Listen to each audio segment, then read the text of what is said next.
उत्तराखंड प्राथमिक शिक्षक भर्ती से जुड़े हुए सभी साथियों को धनतेरस एवं दिवाली की हार्दिक शुभकामनाएं। आप सभी लोगों का एक बार पुनः जोरदार स्वागत करता हूं सुरेंद्र सिंह बोरा यूट्यूब चैनल पर। जैसा कि आप लोग वाकिफ हैं या जानते हैं कि जो प्राथमिक शिक्षक भर्ती है वो कुछ समय के लिए अवरुद्ध हो गई है और इसका सबसे मुख्य कारण है बीएड प्रशिक्षितों की तरफ से माननीय सुप्रीम कोर्ट में एसएलपी दायर करना। तो साथियों, बहुत सारे साथियों का कमेंट आ रहा है कि बीएड के सुप्रीम कोर्ट जाने से उन्होंने कहा कि अब बीएड बाहर हो जाएगा, बीएड वालों को भारी जुर्माना लगेगा। तमाम तरीके से जो है कि जो बीएड प्रशिक्षित हैं, जो लोग केस से जुड़े नहीं हैं, तो उन लोगों को डिमोरलाइज करने का प्रयास एक तरीके से चलाया जा रहा है। एक प्रोपोगंडा टाइप का ये चलाया जा रहा है। लेकिन कुल मिलाकर के जो लोग बीएड की तरफ से याचिकाकर्ता सुप्रीम कोर्ट में है, एसएलपी याचिका जो विशेष अपील याचिका जो उन्होंने डाली हुई है, तो विशेष अनुरोध याचिका जो बीएड की तरफ से डाली गई है, तो उन लोगों को पता है। और बहुत सारे लोग मुझ पर भी सवाल उठाते हैं कि आपको ये जानकारियाँ मिलती कहाँ से। पहले से मैं आपको बता देता हूं कि मैं अपने बारे में भी आप लोगों को बता देता हूं कि सरकार के विभिन्न सरकारी स्कूलों से मैं समय समय पर जुड़ा हुआ हूं।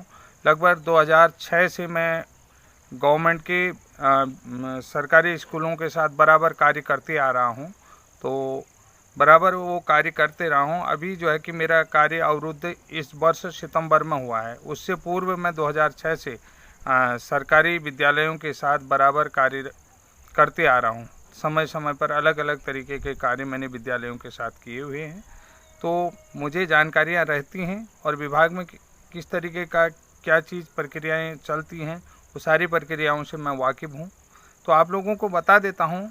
और जो लोग पुनः कहते हैं कि नहीं ये होगा सुप्रीम कोर्ट में, मैं आप लोगों से कह देता हूँ कि आप लोग जो है कि अधूरी जानकारियाँ रखते हैं, अधूरी जानकारियाँ मत रखिए उनके विषय में। और दूसरी बात है कि आप लोग जो है कि बरगलाने का जो प्रयास करते हैं, कमेंट करते हैं, कि मैं खुद भी जो है एक याचिका करता हूं।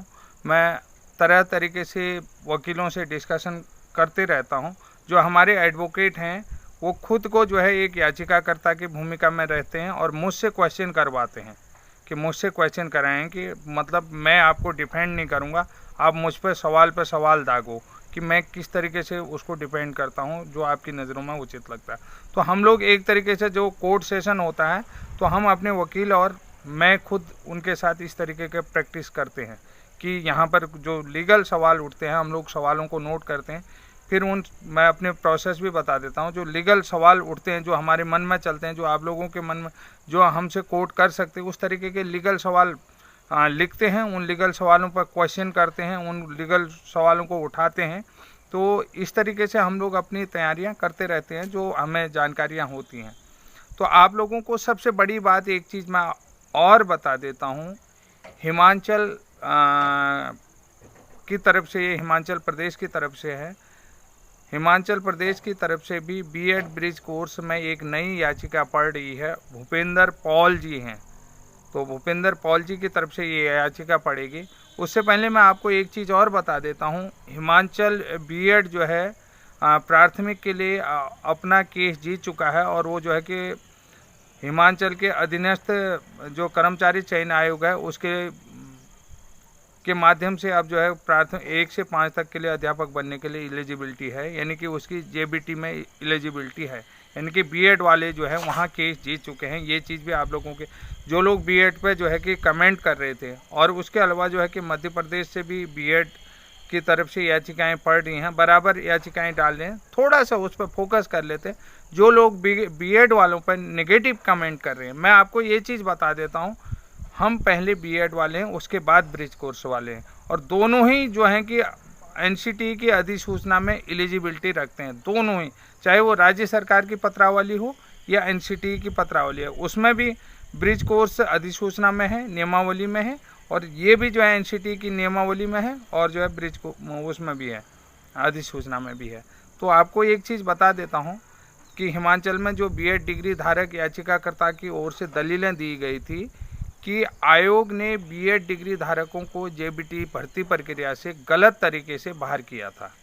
तो अदालत को बताया गया है कि एनसीटी की ओर से जारी 28 जून 2018 की अधिसूचना के अनुसार जेबीटी पद के लिए योग्यता पूरी करते हैं। जो बीएड वाले हैं हिमाचल वाले, यही 28 जून वाला जो सवाल उठाया था वो मैंने बहुत बार आप लोगों से भी किया था।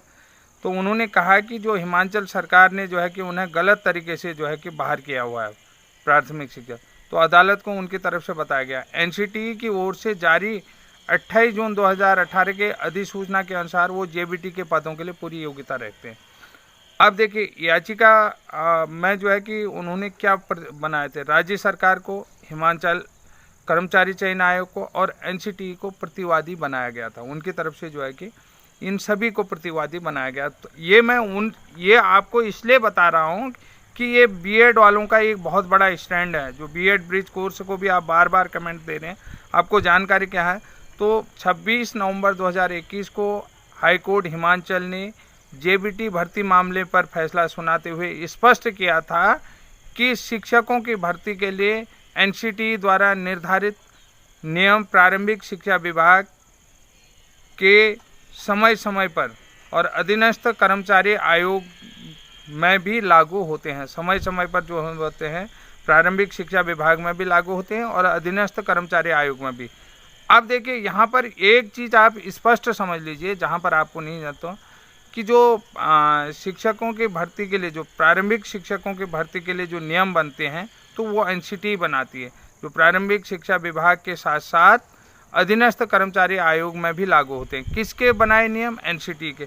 यानी कि पूरी जिम्मेदारी प्राथमिक शिक्षक भर्ती की जिम्मेदारी किसके पास है? एनसीटी के पास। तो कोर्ट ने जो याचिकाकर्ताओं के, जो बीएड याचिकाकर्ता थे जेबीटी के लिए हिमाचल प्रदेश में, तो उनकी याचिका को स्वीकार करते हुए बीएड डिग्री धारकों को पात्र पाया है।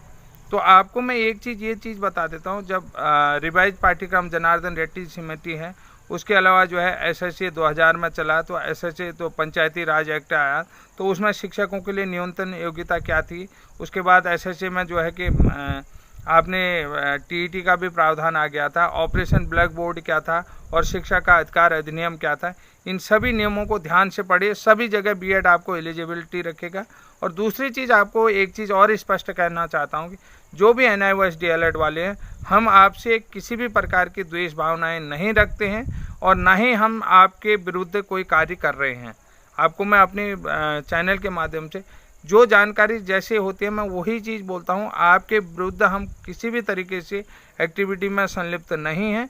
हम लोग चाहते हैं कि आपको भी शुभकामनाएं देते हैं, आप लोग भी अपने पद पर स्पष्ट आगे बढ़ें और जो भी न्याय विभाग है वो उचित डिसीजन है। अगर आप एलिजिबिलिटी रखते हैं तो आपको एलिजिबिलिटी का हक दें, और बीएड वाले एलिजिबिलिटी रखते हैं तो उनको भी एलिजिबिलिटी का हक मिलना चाहिए। ब्रिज कोर्स वाले हैं तो उनको भी एलिजिबिलिटी का हक मिलना चाहिए। हम किसी का भी किसी भी तरीके से विरोध नहीं करते हैं, सब अपने अपने अधिकारों के लिए स्वतंत्र हैं। और जहाँ पर आपके अधिकारों का जो है कि हनन हो रहा है वहाँ पर आपके लिए न्याय विभाग है, और न्याय विभाग पर भरोसा होना चाहिए, माननीय न्यायालय पर भरोसा होना चाहिए। जो भी होगा आपके साथ जस्टिस होगा, इनजस्टिस नहीं होना चाहिए।